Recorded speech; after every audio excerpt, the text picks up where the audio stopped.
Big boss హౌస్లో గత season లాగే ఈసారి కూడా బిగ్ బాస్ డోర్లు ఓపెన్ చేసేసాడు.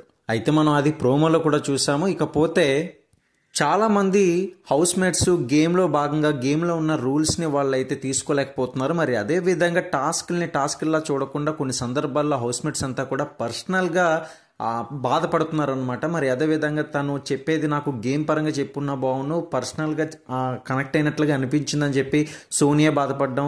మరి అదేవిధంగా ఇది చాలా వరకు పృథ్వీ మరి నాగమణి గంట ఇద్దరి మధ్య జరిగిన గొడవలు కూడా అది గేమ్లో భాగంగా కాకుండా పర్సనల్గా ఇట్లా కొన్ని వెళ్ళడం జరిగింది.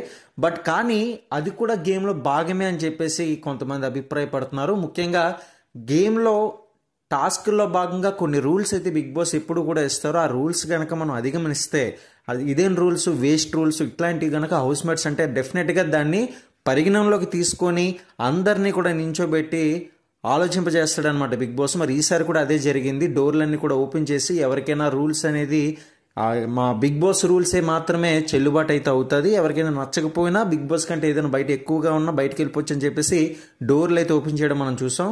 ఇక అదే విధంగా నాగమణి గంట కూడా ఆ ప్రోమోలో చూసుకున్నట్లయితే నాగమణి గంట కూడా బాగా ఎమోషనల్ అయిపోయాడు. మరి ఇందులో భాగంగా నిఖిల్తో కూడా చెప్తాడు, గేమ్ పరంగా ఆ యొక్క యాంగిల్ అయితే నేను నీలోని తీసుకోలేకపోతున్నాను, అది అసలు నువ్వు కాదు, అది నీలో ఉండకూడదు, అసలు నీలో ఉండదు కూడా అని చెప్పేసి అనేసరికి నిఖిల్ కాస్త ఎమోషనల్ అవుతుండగా ఇద్దరు కూడా హగ్ చేసుకున్నారు, నాగమణి గంట మరి అదేవిధంగా నిఖిల్. ఇక లైవ్లో చూసుకున్నట్లయితే కనుక ఎవరు కూడా హౌస్ నుంచి అయితే బయటికి వెళ్ళలేదు. ఎందుకండి అది ఒక అవకాశంగా భావిస్తున్నారు, అలాంటిది ఇంకెందుకు వెళ్తారు చెప్పండి. సో ఫైనల్గా ఎవరు కూడా బయటకు అయితే వెళ్ళలేదు. రెస్పెక్ట్గా బిగ్ బాస్కి రెస్పెక్ట్ ఇస్తూనే లోపలైతే అందరూ కూడా ఉండడం జరిగింది. కొంతమంది సారీ చెప్పడం కూడా జరిగింది. మరి ఇప్పటికే చాలామంది హౌస్ మేట్స్ అదొక ఛాన్స్గా తీసుకున్నారు కాబట్టి మరో మాట కూడా మాట్లాడకుండా సైలెంట్గా ఉండిపోయారు. కాబట్టి ఈరోజు ఎపిసోడ్ అయితే బాగుంటుంది, ప్రతి ఒక్కరు కూడా మిస్ కాకుండా చూడండి.